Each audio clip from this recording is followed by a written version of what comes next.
Well, you see, for me, I looked at going into political leadership as a calling. When it is a calling, then your mind is fixed on service and never fixed on enriching yourself, because that is where the problem comes, where people look at the possibility of joining National Assembly as an opportunity to go and enrich yourself. And so I've always held this principle of service above self. It's actually a Rotary borrowed principle, because at some stage I was the youngest Rotarian in the country. And so I have fixed my mind on helping our people, people of Kitui North over the years, eventually became Mwingi North. And although you hear a lot of negative stories like the constituency we have not done as much as we can, but the statistics show differently. Yeah, and it's a constituency that has now come up. Mwingi town is, I think, one of the fastest growing towns in the country, with the cleanest drinking water which is treated at source at Kiambere Dam. We had even to do perhaps one of the biggest water projects in the country, where we lifted water from Kiambere Dam to Mumoni Hills, and it goes from there a distance of 65 kilometers by gravity. Cheap, clean drinking water. And that's why Mwingi has been growing. And there's even money now available, because we negotiated this, even though the project implementation are not started by the time we were doing the last elections, but this is ongoing now. Italian funded again of $1 billion shillings, which is going to give water to areas as far away as Kuso, Sekuru, and other places. So that's just one example of water. The number of people we have seen through school, Kalonzo Musyoka Foundation eventually came in to supplement, but even through bursaries and others, the number of students we have taken out, including one time we airlifted 20 students to Cyprus under the foundation scholarships. So I think we have made a difference. We never concentrated so much on amassing wealth, and I think this is the example that I'm happy you give us credit for being compliant with the provisions of Chapter 6 of our new constitution. And I hope Kenyans will be able to hold leaders to account with regard to that provision of our constitution.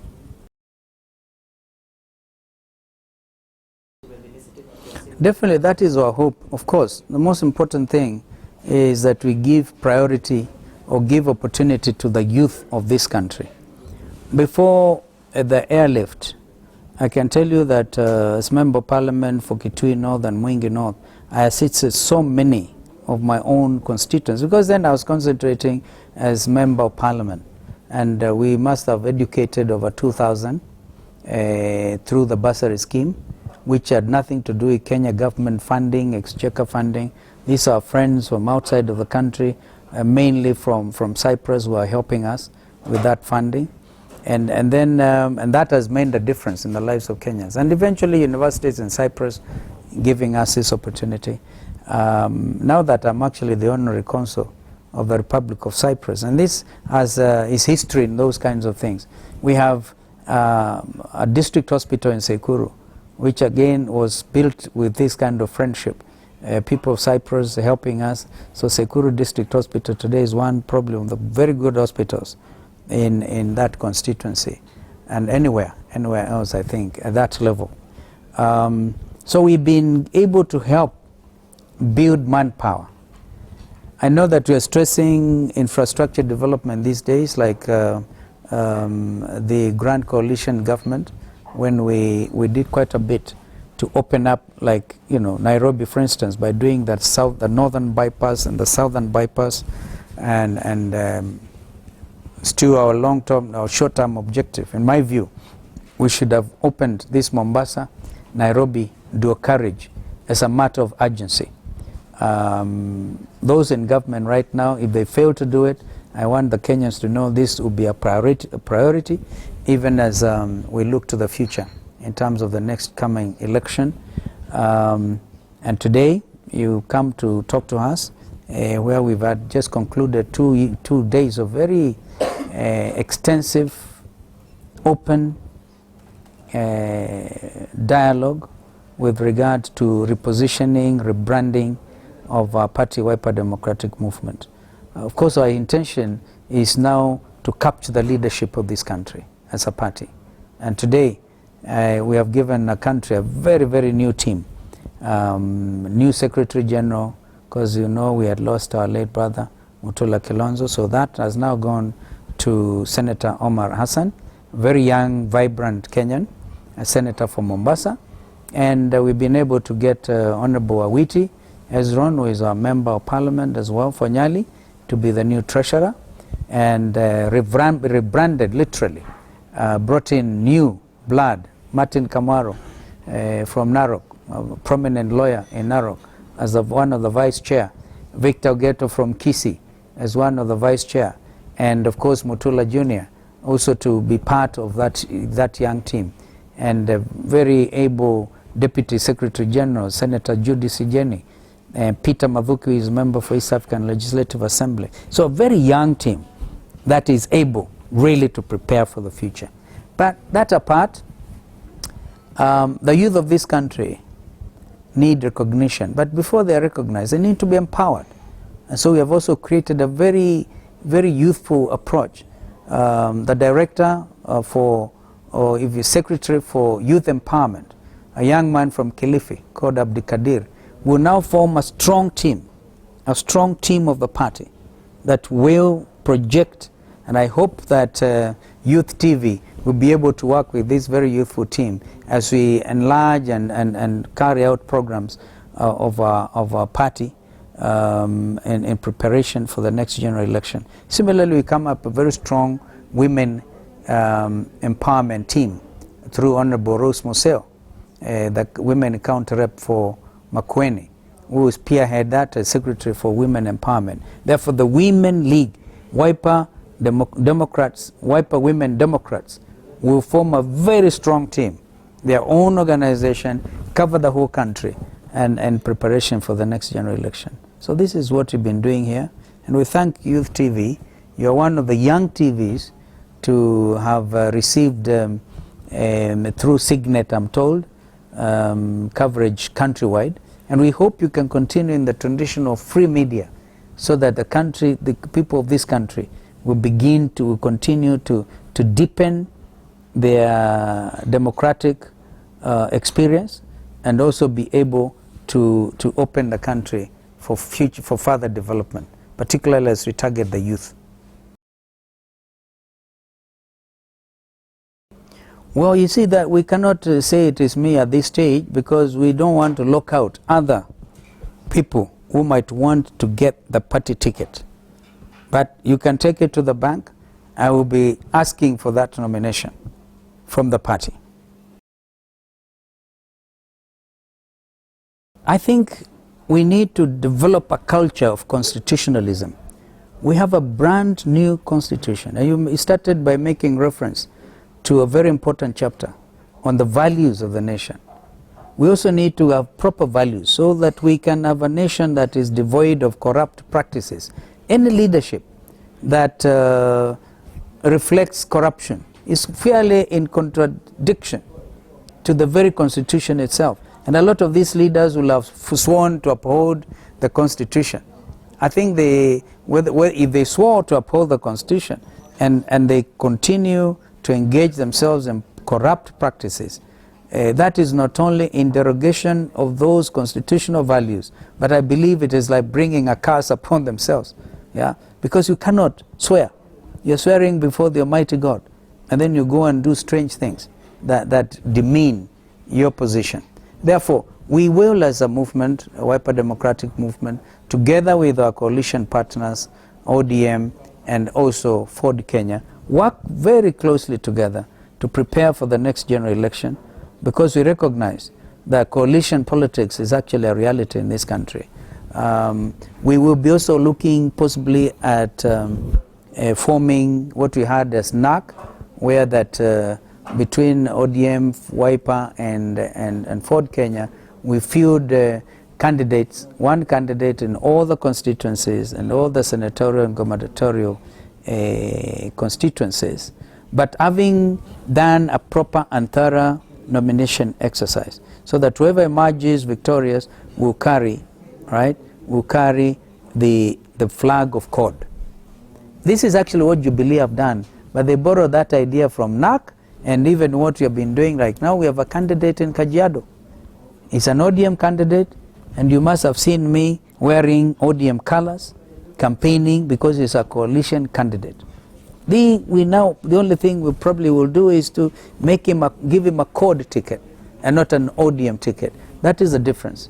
But we are looking at the future. We hope we'll be able to make those decisions as we move ahead. Matters of adolescence are very important.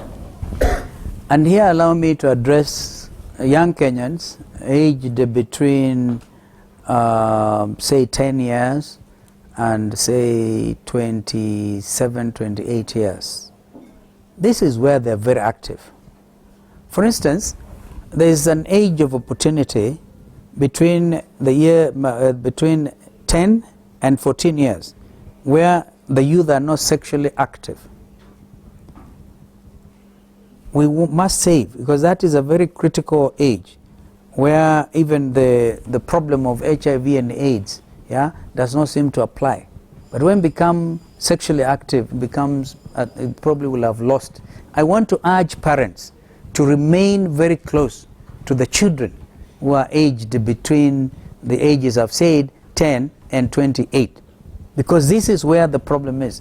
You find all these youths are very busy on Twitter, on Facebook, on the internet, and parents have no time for them. When they come from school and they're doing homework, parents don't even seem to care. All right? And everybody is busy, parents are going to work, and other people are doing whatever. We stand the risk of losing a whole generation, because a lot of those youths then take to drug abuse. There's also peer pressure, and they through internet, they can even trade for that stuff through internet, through WhatsApp, through what? These are some of the things that we must, I think, as parents, be very careful about. And here I also want to involve the leadership of our churches. They need to be able to come and establish connectivity with the children, because a lot of them are left to themselves. And then they see they have absentee parents who do not even have time to eat with them, to joke with them, and even sometimes to punish them. You know the biblical teaching about if you spare the rod, you spoil the child. That's where we are losing the children. And here these are very active Kenyans. So this window of opportunity must not be lost. I'm talking as a parent. As a foreign minister, I was a very busy person, running all over the place, traveling the world.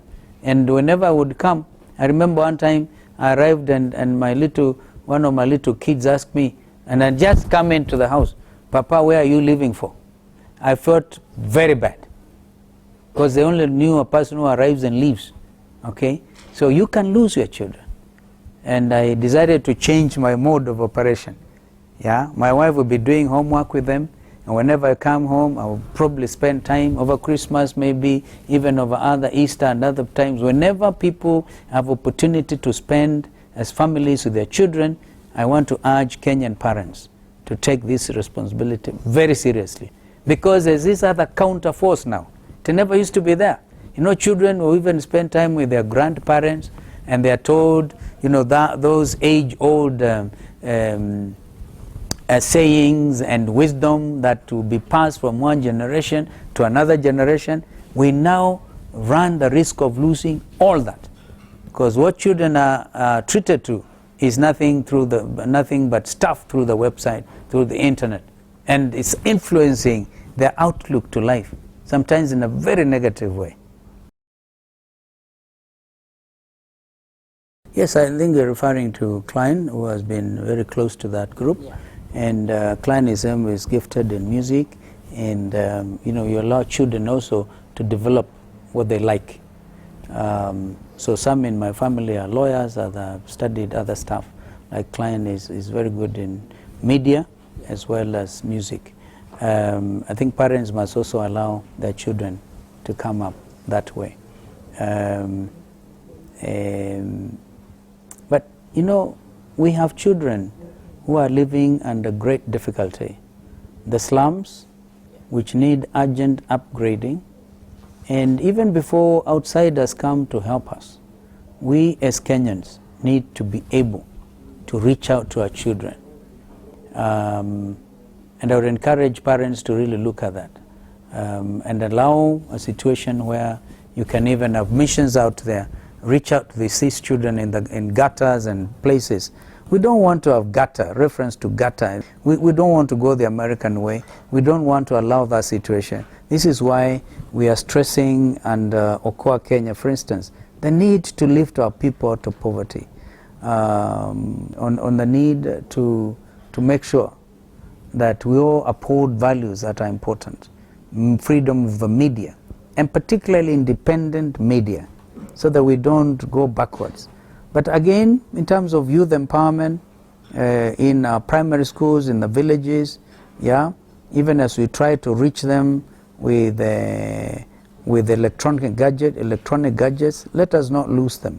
Let's not lose them. That is the message I just want to repeat.